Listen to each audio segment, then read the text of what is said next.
And the time right now, 10:18 on your Thursday night. What we're seeing out there in stores, if you do notice, there's plenty of cloud cover out there and even some fog and mist and drizzle as well. Temperatures in the 60s. Here's a live look in Hartford where it is 68 degrees. The wind speeds are about calm at this hour, but we're going to notice things change up over the next several hours, especially by the time we get till tomorrow. We have that first alert for late Friday into early in the day on our Saturday.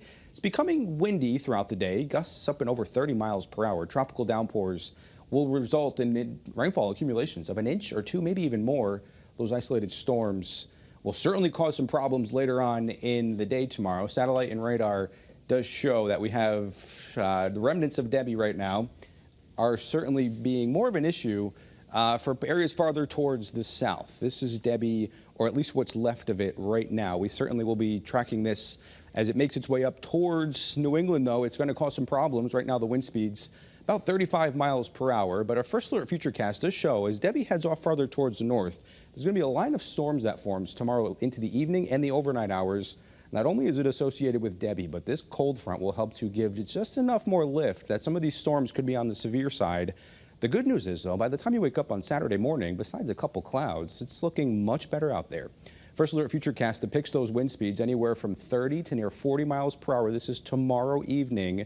Could notice a few more higher wind gusts even before that, but things begin to be a bit more on the breezier side once that cold front passes through, and we keep the breeze around even for most of the weekend. Right now, wind advisory, though, for the immediate shoreline where the wind can gust up and over 50 miles per hour.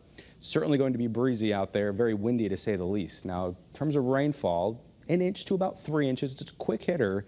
About this time tomorrow night, it's going to be pouring out there. So any plans that you have to bring in any of that patio furniture or any umbrellas, you're going to want to do that by tomorrow. No surprise that we do have an excessive rainfall outlook. For northern Connecticut, it's a 2 out of 4.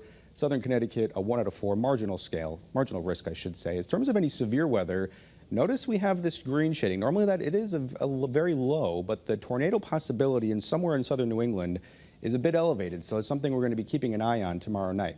Right now, though, we do have a few scattered showers out there. As much as most of the state looks to be doing dry, there are still certainly areas of mist and drizzle, and that will continue throughout the overnight hours. Temperatures 60s to right around 70. New Haven has been the warm spot all day long, if you want to call it that, but that 70 degrees is pretty warm out there when we have dew points in the middle and upper 60s. But take a look at what happens by tomorrow morning.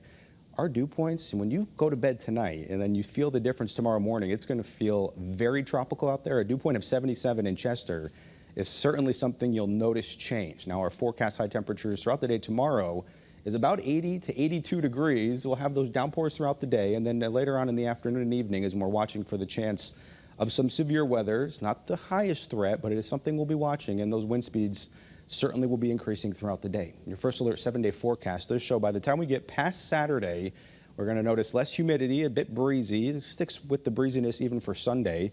And then by the time we get to next week, it's looking much more seasonable, about 80 to 85 degrees, even along the shoreline. Next week is an excellent stretch of weather. Stephanie? All right, I like the sound of that, Scott. Thank you.